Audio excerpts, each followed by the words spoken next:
Article 1 of the U.S. Constitution grants all legislative powers to a bicameral Congress, a House of Representatives, and a Senate that are the result of a great compromise seeking to balance the effects of popular majorities with the interest of the states. Our system currently provides for a 2-year term of office for House members from the 435 population-based districts. In the Senate, voters of each state elect 2 senators who serve 6-year terms that overlap, such that only 1/3 of the chamber is up for election in any given election cycle. The 2 chambers are fundamentally equal in their legislative roles and functions. Only the House can originate revenue legislation, and only the Senate confirms presidential nominations and approves treaties.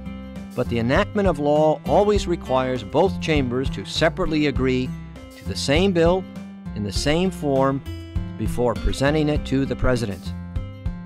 Because each chamber has the constitutional authority to make its own rules, the House and Senate have developed some very different ways of processing legislation, perhaps partially flowing from their constitutional differences.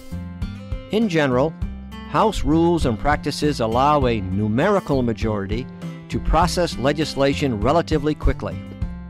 Senate rules and procedures, on the other hand, favor deliberation over quick action, as they provide significant procedural leverage to individual senators. Congressional action is typically planned and coordinated by party leaders in each chamber, who have been chosen by members of their own caucus or conference. That is, the group of members in a chamber who share a party affiliation.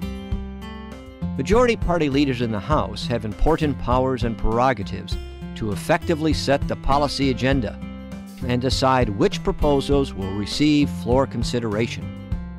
In the Senate, the leader of the majority party is generally expected to propose items for consideration, but formal tools that allow a numerical majority to take action are few. Instead, majority party leaders typically must negotiate with minority party leaders, and often all senators, to effectively conduct Senate floor action. In both chambers, much of the policy expertise resides in the standing committees, panels of members from both parties that typically take the lead in developing and assessing legislation. Members typically serve on a small number of committees, often for many years, allowing them to become highly knowledgeable in certain policy areas.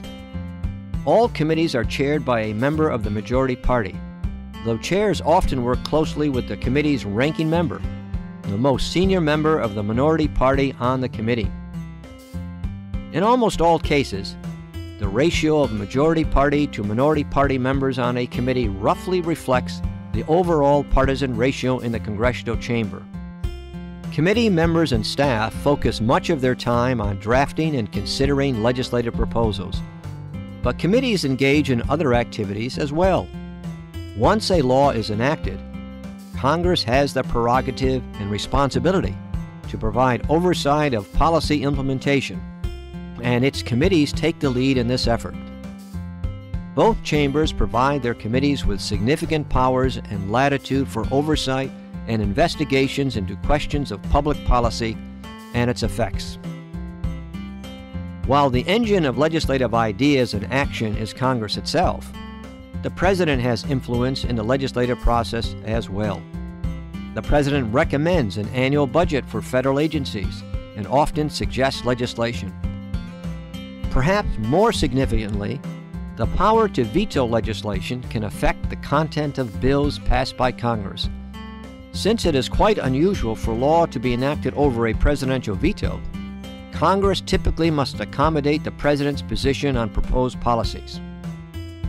The process by which a bill becomes law is rarely predictable and can vary significantly from bill to bill.